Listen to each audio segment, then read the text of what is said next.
Welcome to Ironcast. My name's Anuki, you're here on Pacino Farmlands. Enough about me and the map, let's introduce our players on this brand new patch, and then we can have a good old rant. And I mean, it's a positive rant, it's not a bad one, as I hope this match will be awesome as well.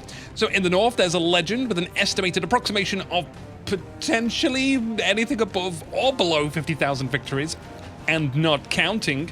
Commanding the very forces of the Wehrmacht is Inverse. 1 Pioneer, 2 Pioneer, 3 Pioneer more? We shall see. Over in the south, we can say howdy and tip our hat to the American forces, led by Jack TW, the VTuber. And they do have a very cool VTube avatar. VTubing is such a cool thing, but at some point it's going to be impossible to distinguish between a real VTuber and an AI-generated VTuber, with all the advancements happening in AI-generated artworks. Like, I'm not even sure that I'm not just an AI-generated thing at this point. It's very confusing for me. So this map is wide, and one of the things I kind of wanted to mention, just on, on the off-hook, was we have 3 main maps: Road to Tunis, Twin Beaches, and this one, Pacino Farmlands, which is also featured as a 2v2 map. And I kind of wonder if Relic's approach here was to experiment with map sizes. You're going to have the small, medium, and this one large. And perhaps different strategies arise with different... Hey, where's the dog? There used to be a dog here. Oh, that makes me sad. These guys are going to bolt it once the gunshots happen in this area. But the bullets are firing in the north side first. Scouts behind a tractor. Pioneers managing to have a sandbag up already on the plus 16 munitions. Oh, right. The action's already happening, and I've not even got to my announcements. Very, very quickly, if you are interested in seeing more videos, then I highly recommend doing anything to show some engagement.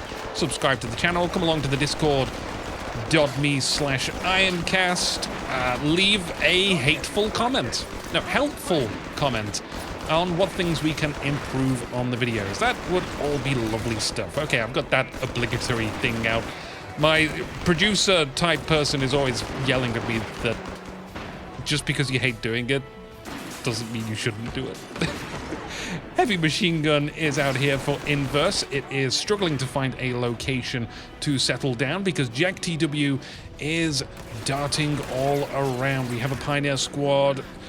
Very, very risky. Sliding out on their rollerblades. Nice stuff. There we go. They found their feet again. Attacks back on the north. That machine gun trying to make itself useful. A lot of line of sight blockers here.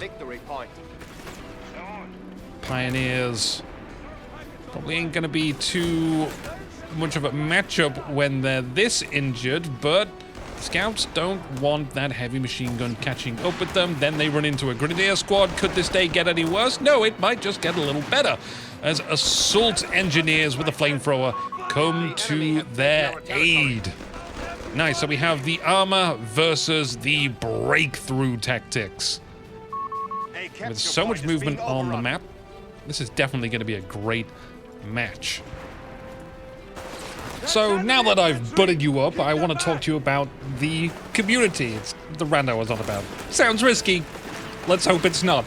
This is just an observation of Reddit, and it seems that we're operating in kind of extremes. Oh, losing a scout squad there. Damn.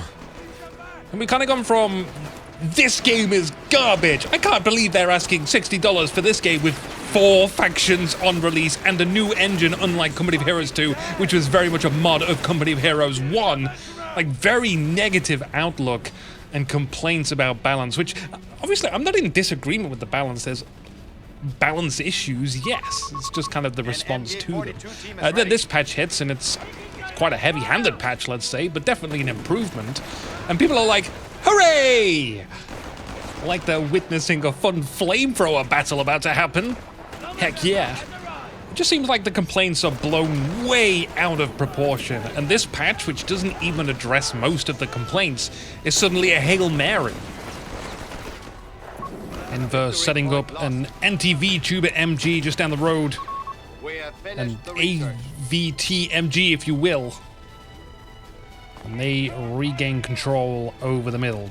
By the way, working from within the game industry, I feel very sad that certain community leaders, if that's the right way to call them, don't have a deeper understanding of the back end of game development, and also have been very critical of Relic. I've been thinking of making a video about this. Maybe I will. Depends if you want something like that. But I'll just mention some things. So in the main menu, we got the in-game store recently added. There were some complaints about that, some justifiable, but one complaint about being a bad time to do it because the game's apparently on fire. And I'd agree, this match is so freaking hot. I'm loving it. We have to remember that studios are made up of departments, and departments can have different milestones going on. That and not everything that releases in a patch was completed in the last couple of weeks from the day of that patch's release. You can't just sit on that work forever waiting for an ideal release time, because it often prevents you from working on the next set of milestones. You can't just sit on a stack of papers, otherwise you end up having a greater workload. It might be kind of hard to understand, but definitely as a video editor, when you're working on 5-10 videos at once, you just got to get those videos out there, because then you upload them, and then there's some other nightmare. Oh, there's a problem with one of the videos, and you can suddenly... It's stress. It's stress, and it needs to be understood. Anyway, no problem with complaining. I think it would just be nice to have some perspective, and also have a scale that goes from 1 to 10 rather than 1 or 10. And this patch, shown by this match, looking great. Grenades away, assault engineers retreat, and will get to keep their lives. One battle ends, another begins, this time on the Eastern Front. One of the American soldiers complaining about ammo there. Maybe Jack TW should show them what running out of ammo really looks like. I don't even know what I mean by that. MG able to suppress a flanking squad. Good spacing of the infantry, but seems better control of the MG. Jack TW's requisitioned a Greyhound. Its moment to shine is now. Vet 1 on that MG means it could use the white phosphorus rounds, but Inverse isn't gonna get a good opportunity to do that. The victory point will fall into the Allies' hands. Inverse has gone for the smoke airdrop ability that costs 50 munitions. Personally, I prefer the breakthrough for 40 munitions. When you get a good battle win, you can recapture a lot of territory and then capture sometimes up to 2 more territories, especially on a map like this where the flags are quite close to each other. That's a lot of time the enemy has spent recapturing territory. Now, munitions can be hard to come by, though, especially as the Wehrmacht, but are you really going to have 50 munitions and get a guaranteed payoff of that smoke barrage doing enough good for you? Is the American forces going to bring out a machine gun where you really need to drop that smoke? Yeah, I'm not too sure. Anyway, Luftwaffe company showing for Inverse. They do have a Stug icon out, but I promise you it's a Marder 3. I think we need to update this icon relic. Oh, I don't know. That's definitely a 1 out of 10 in my book. I'm going to scream and shout and cry. You see what I mean? That's what I mean. It's not that much of a big deal. Jack TW's Greyhound will now have to play extra careful. Their large, beautiful anime eyes pressed against binoculars, on the lookout for that tank destroyer. I hear screaming. Double blast of the flamethrowers. Yeah, we'll go ahead and treat ourselves to an MG42. Why not? Those flame NGs are moving around the back, putting Inverse's infantry on the mid-VP at risk. Of course, no other action but to retreat. Even a rifle squad here too. All those grenadiers taking a burn in, but the MP40s did a pretty good job. Oh, Jack TW is the one that's going to be retreating. Too many grenadiers with MP40s. Scary stuff. Are they going to end up stepping on a mine, though? Greyhound taking a pot shot. Another rifleman squad here, loving the explosion. This does kind of feel like a familiar place for the Wehrmacht, though. Just not having enough infantry, not good enough infantry. Here's the thing. Flamethrowers are strong, and you can get assault engineers right away. Flamethrowers are easy to get as well. They're pretty cheap. Honestly, I think a lot of our problems can stem from those 0 CP choices. Then maybe Grenadiers would hold up slightly better. Inverse hiding their Jaeger squad behind the wall, away from the bars. Inverse needs to be able to challenge the enemy infantry, but at the same time has to prepare for armor, because ultimately that's where every US player goes. And now Pathfinders are out the door, they've got nerfed. Players are increasingly going to the other 0 CP choice, which empowers their tanks later on. It's not just about getting the assault engineers, it's about what happens when the Shermans turn up, what abilities you can use for them. Jaeger's holding up pretty well against 2 rifle squads. That wasn't bad at all. MG42 using the Marder 3 as heavy cover. Love seeing when that happens. Jack TW being pushed away from the concentration of Wehrmacht forces in this area. That Greyhound seems chained to operating in between the snuggly buildings. Can dip out quickly and break line of sight. I wonder if that's what Jack TW is thinking. If so, they are a smarty pants. Huge push for Inverse over here. They spot an AT gun. They're now working correctly. The shield actually offers heavy cover. One squad retreating, another chucking grenades. Holy wiping moly! Okay, that's the kind of lethality we see in Company of Heroes 2. Marder 3 giving chase. In the way is that stolen MG42. Greyhound managing to break line of sight with the buildings and then scoot away using this speediness of the road. We have floating Panzerschrecks again. That's an unfortunate side effect of patches. I think it was actually featured in the last patch as well, so it hasn't been fixed. But it might just be a replay bug. It highly likely is just a replay issue.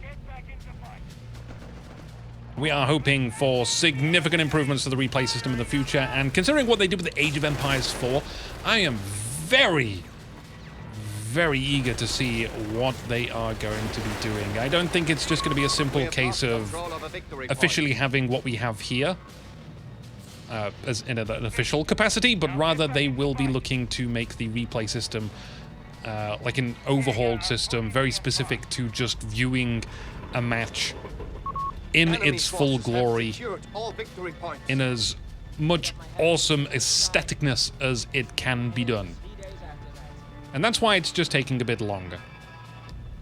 Pioneers gonna get the surprise of their life. 2 rifle squads just reveal themselves from the wall, bars and all. This one guy, very low.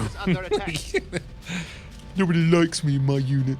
They just want to see me get killed. Sure, I'll go to the tractor. Like, you know, split into 2 groups. Jeff, you go over there by the tractor, and us 11 soldiers will go here by the wall, completely, entirely protected and out of sight of the Germans. Good luck, Jeff. Good suppression there. What we really need to be seeing is, I think, a mortar out here for Jack TW, but that's just my recommendation. It's not a criticism. I like having a mortar out just for the utility of smokes.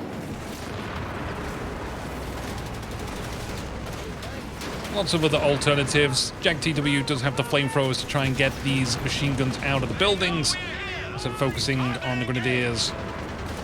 Greyhound doing a good enough job. However, it gets destroyed. Jack TW's machine gun getting flanked by the Pioneers. It's not just the American forces that can utilize flanking tactics. Oh, some commanders just want to watch Pacino burn. Die Welt im Brand setzen. Unstuffed? What are your thoughts on flamethrowers? I feel like Company Heroes 1, they were really good at pushing people out of heavy cover and buildings, but in Company Heroes 3, it's just kind of a no-brainer. You just gotta grab it. What I think is... Oh, nice, Stosh Trooping. Using the ability to call this one in. You're saving about 100 manpower by using this call-in instead of buying a half-track and the infantry separately. Anyway, my thoughts on flamethrowers. I mean, I'd like to... It's quite a tricky one, actually. What I think you should have is a third upgrade for engineer-type units. Make it so that flamethrowers are practically only useful at taking things out of cover and buildings, and then a third upgrade could be like faster defense building or perhaps a squad leader for an extra soldier. That way flamethrowers aren't the go-to upgrade. Half-tracks also got a change in their reinforcing. It's now much slower to pop out infantry whilst you're in the battlefield. So it's very slow if you're in combat. It's a little bit slower if you're out of combat. Nonetheless, though, this is going to have a much greater impact. I mean, I guess across the board. For 1v1s, it wasn't really utilized as much, but in team games, it was pretty much all the time you would have a half-track reinforcing in the middle of the field. That's because the maps are just so big.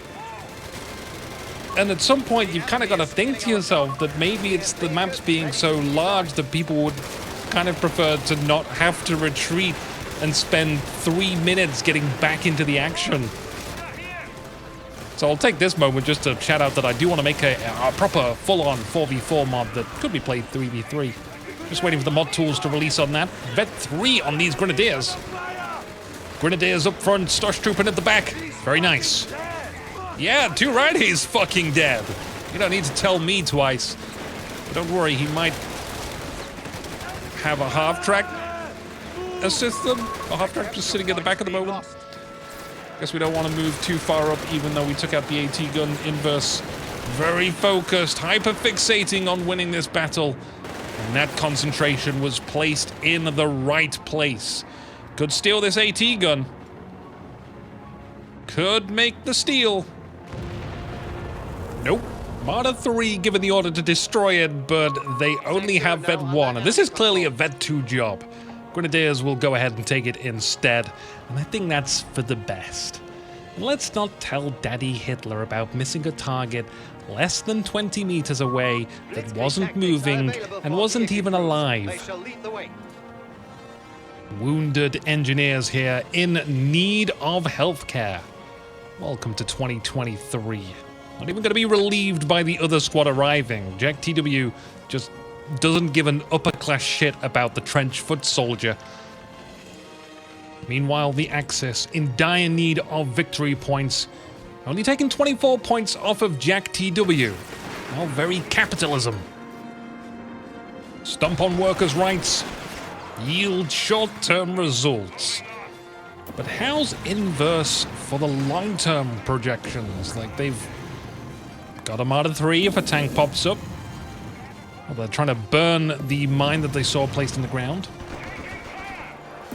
Inverse is looking mighty fine in terms of their army. But the US will be engaging the next phase soon, and that's armored warfare. Grenadiers walking into danger. Didn't take too much damage there, though, considering there was 3 whole squads, flamethrowers, bars, and all. Jack TW taking control of the middle now, but vacated the west.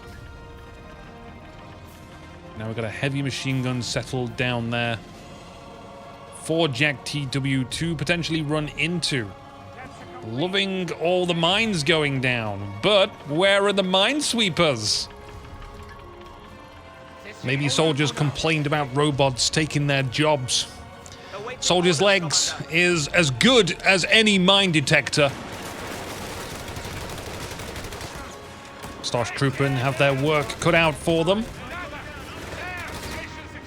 They're moving back to the half-track, which can only provide a light sprinkle of damage.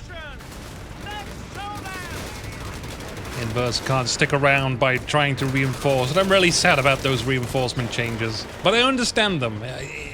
On the occasion we did see it used in 1v1, it was really cool, and honestly it was fine. But for 2v2 and up, pretty broken. Jesus Christ, how resistant are those grenadiers? I wasn't wrong when I said they are viable replacements for mine detectors. I'm actually disappointed at how little damage that mine did. Feels like a battle royale in the middle. And a hero has appeared from the armor company. It's an easy 8, and this time it's showing up because it isn't ironic. It got buffed in the patch. It costs less, it comes out earlier, and with a Vet 1 Assault Engineer squad riding on the back, so if you've lost all your engineers like a freaking numpty, then you've got a squad that can repair it. And it has the armor-piercing rounds ability by default. That's the big one, I think. Against Armada 3 and a stolen AT gun, though, that's not a favorable fight. Now, I don't recall the Sherman tanks changing in terms of how effective they are against infantry. Why have you reversed back here? I think the main barrel was kind of on the side of overkill. It was too accurate. Another flamethrower fight. Easy 8 misses its shot. Nice to see it out, though. We'll, I guess, evaluate its performance in this match. Again, let me know in the comments what you think of the Easy 8 or the patch changes. Inverse looking like they're going to be focusing on the west. Double riflemen just stacked on top of each other, so the Pioneer with the flamethrower doing magnitudes of damage. Even so, though, Stoßtruppen forced to retreat. Don't line up. If you're in a line, you're taking the splash. Checking in on the Easy 8. Double assault engineers are escorting it. There really goddamn needs to be a move with command, like, you know, almost like a formation thing. I'd love to see the tank like driving and the infantry moving on either side of it. Perhaps even still getting the heavy cover by doing that. You know, move really, really slowly. Jack TW taking cover behind the wall. So is Inverse. We have a cool firefight. This is the stuff I like to see. Easy 8 is gonna break this up. And the rifleman hopping over the wall to reclaim the territory, even though I don't think there's any oil in these lands. It's a dazzlingly good-looking push. Infantry at the front, tanks at the back. That's how the world should work. Marder 3 on the hill. AT gun nearby. Both of them, with their powers combined, are a threat worthy enough of Jack TW's consideration. This victory point definitely falling into the hands of Jack TW. There's a lot of shifting around of these points at the moment. No massive battles, a lot of skirmishes, a lot of poking and prodding. Inverse has purchased a Panzer IV, and it's a boring shade of grey. It's not like the pink Panzer from Girls und Panzer, I think that's its name. Which everyone has watched, and there's also a movie. I've not yet seen the movie. Just gonna assume it's good. Panzer IV made its move hard right. Half-track driving into the bushes, I think trying to use that line of sight to block and reinforce the Grenadiers, but the flames prove too much for them to handle. Likewise, this is just too much for the whole of the US forces to handle, so mass retreat on the right. Stormtroopers throw in grenades. I want to get into that heavy cover before doing such a grenade throw. Are they going to be able to hold out?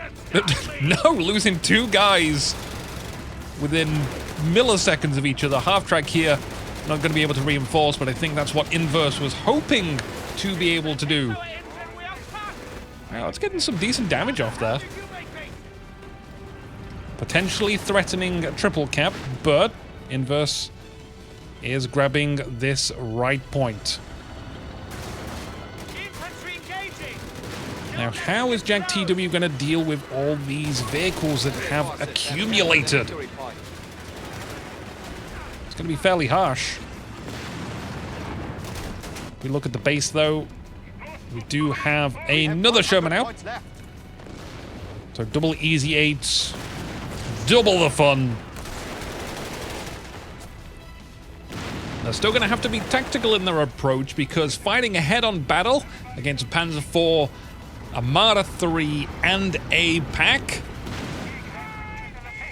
that's cause for losing 2 of your easy 8s. Still keeping up on mine laying. Inverse now will see these easy 8s approaching on the western flank. Wow, the damage against the Grenadiers, so much better than a mine, apparently. Ooh, eliminates the whole squad. I'm still thinking maybe there's too much accuracy on the main barrel of vehicles. They are just swiftly eliminating even retreating squads.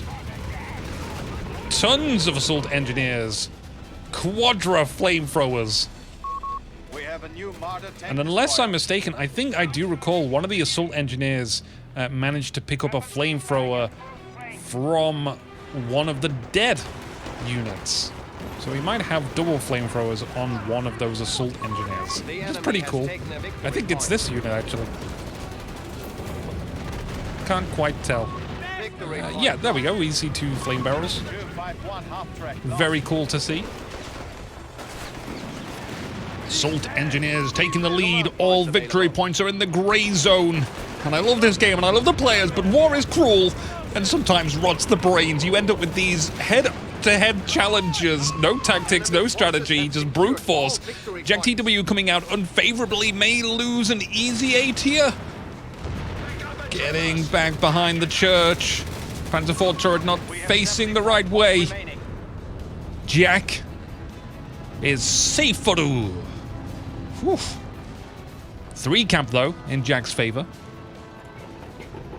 The attack's not over, though. We got a couple of riflemen moving to the rear of Inverse's army in the middle. What are they going to get, though? I guess they can get the pack, decrew that, and the machine gun as well, but is decrewing really worth it? There's got to be some serious costs involved. Machine gun already suppressing a couple of rifle squads moving from the front. That MG's not going to be able to remain there for long, even getting flamed from the front. Huge concentration of anti-tank power. Easy to see that Inverse fears those easy 8s. Double stickies on the side of the Panzer IV. Too bad the easy 8 isn't here to finish it off. One moving back up. Marder 3s take position. Assault engineers staring into the abyss for a bit too long. Control your engineers, Jack!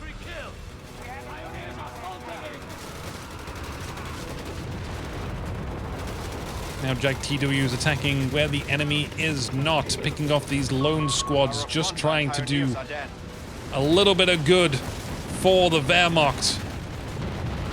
Inverse doesn't have time on their side and yet must try and buy some. Turret popping action on the P4. Jack getting a full prayer load of usefulness from this church. They've ducked behind it multiple times, and the Marders are just like, where's Cannington? What am I gonna do? Just do your best, Marders. Just do your best. A Tiger heavy panzer is ours to deploy. Ooh, did someone say Tiger heavy panzer? Yes, please. Just gotta save the manpower up for that. Easy 8s on the left. They shouldn't be too worried about the Panzer Shreks from a single Jaeger squad. They got pretty hard nerfed as well. Our anti-tank gun is out of They take much longer to aim, as well as the Jaeger squads don't see as far now. We have lost Even though Inverse is advancing across this terrain, Jack TW is more interested in just keeping infantry around the victory points. The Marders are moving in. Quite interesting maneuver. Let's see what they can do. Besides get sticky grenades on them, which is going to slow them down. Sure, they might be tank hunters, but not like this. Inverse, giving the good game well played, and I thoroughly agree. That was an epic game. Thank you, both commanders. Victory is given to Jack TW, the VTuber. Let's roll the highlights and gently prompt you to highlight your own favorite moments in the comments. Go on, give us a timestamp. I'm gonna head off now and see if I can grab another replay to cast. My name's Anuki, and I'll see you hopefully soon. We are down to 200 points.